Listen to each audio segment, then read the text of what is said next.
set up a question here. We're going to do a solve for x out of a right triangle.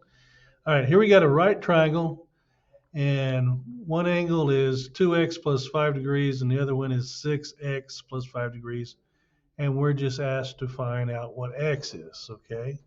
And so this is what you do. Let me set this up.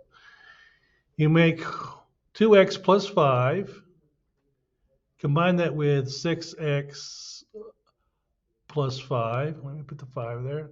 Hang on. And because it's a right angle, we make it equal 90 degrees. And so again, I take the 2x plus 5, combine it with 6x plus 5 because both angles will equal 90 degrees. And that's why I make it equal 90 degrees, because we're dealing with a complementary angle, which is complementary because two angles add up to 90 degrees, or the sum of these two angles will add up to 90 degrees. Okay, now we'll combine like terms. I'll start with the 5s. 5 plus 5 is 10. And then I'll combine the x's. I have 2 x's to the left, and then to the right I have 6 x's. Combine that, I'll have a total of 8 x's. So now I have 8x plus 10 equals 90 degrees. Okay. Now it's a simple equation. I'm going to move the number over first.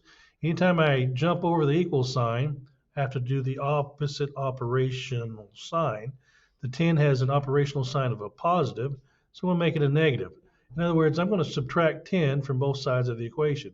So I want x to be by itself. So on the left, I'm going to subtract 10 to try to isolate my x. So 10 minus 10. And on the right side, whatever I do on one side of the equal sign, I must do the same thing on the other side of the equal sign. So on the left side, positive 10 and negative 10 will cancel out. Or 10 minus 10 is vanished, it's gone.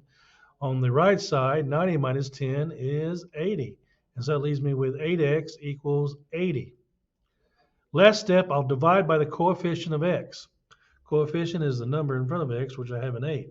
So 8 divided by 8 is 1. And on the other side, I will divide 80 by 8. And 80 divided by 8 is 10. So 8 divided by 8 is 1x. And 80 divided by 8 is 10. Therefore, x will equal 10. I'll be sure I'll put my answer in a box. X equals 10. Thank you for joining me for the Math Bunker.